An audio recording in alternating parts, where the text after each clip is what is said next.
And so our next group, Tulsa has one of the highest rates of mental illness and suicide in the nation. Part of Tulsa's solution is the advancement of an innovative first responder program, the community response team that is called CRT. It is a collaboration between Family and Children's Services, Community Outreach, Psychiatric Emergency Services, also known as COPES, and Tulsa Police Department and Tulsa Fire Department and Mental Health Association of Oklahoma. Presenting today is Amanda Bradley, Program Director for Family and Children's Services, COPES, and Michael Baker, Chief of Emergency Medical Services for the Tulsa Fire Department, and Captain Shelley Siebert with the Tulsa Police Department.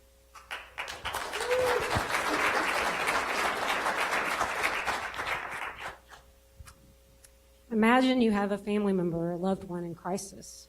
They're suicidal, or maybe they're off their medications and they're psychotic, they're hearing voices, and they need help. Who are you going to call? Tulsa ranks 16th by death by suicide per capita, and 1 in 4 Tulsans have a mental health issue. Yet, our state ranks 46th in funding for mental health. So, Matt, who are you going to call? Well, you should call COPES. COPES receives 10,000 calls a year for people in crisis. But if you live in the city of Tulsa, you're more likely to call the police. And with that comes MSIM fire, and it's an expensive response.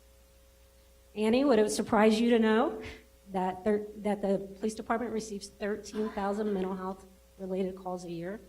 So what do you do when you have multiple agencies receiving tens of thousands of calls for help and the system's fragmented? Well, the good news is you form partnerships.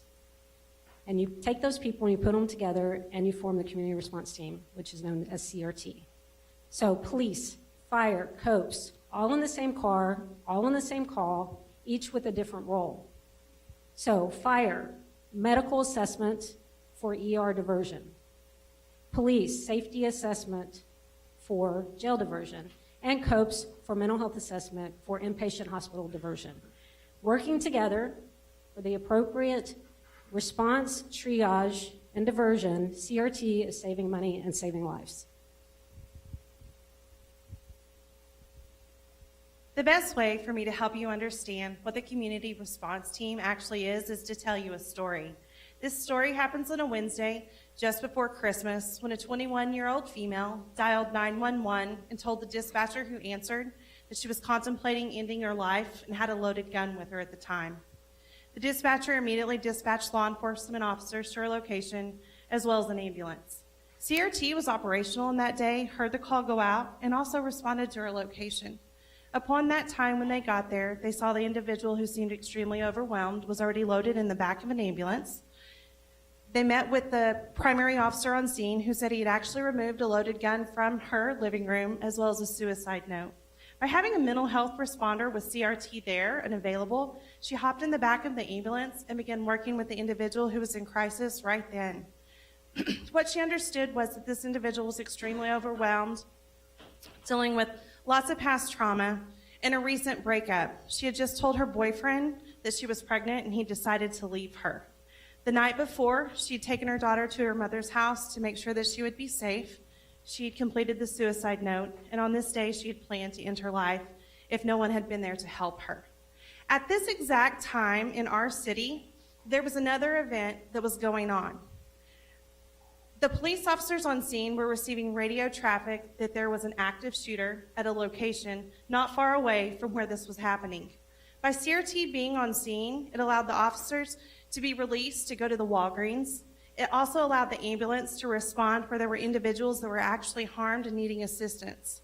CRT remained on scene with this individual to help her with the mental health crisis and the suicidal thoughts that she was experiencing. They were then able to transport her to the crisis care center where she received ongoing mental health services. I think it's a great example of the right services at the right time, and I think that's a great way to understand CRT. She took my line. So you see, we've talked a lot about data today, and the good news is that we brought all the right resources together. Law enforcement, mental health, fire, EMS, all together in one vehicle, riding together using common data sets, saving vehicle time and money. And you've seen the news stories. You've seen the rollout of information and the great support we've received from the United Way in Tulsa, but we can't do this alone. 2 days a week is all we can fund at this time. And if this is your family member on this bridge, what kind of response would you like to have? Would you like separate, uncoordinated, disconnected entities trying to solve this crisis? Or would you like a team of professionals that have come together and had a conversation about the situation, accessed all the available community data, and is able to make the right response at the right time for the right person? You can't put these people together in a normal situation, but this has been an outstanding collaboration that is local to Tulsa, and it is breaking down the silos of mental health treatment in our community. Much as Mayor Bynum says, we're going to change the paradigm of emergency mental health response in our city, and that's great news.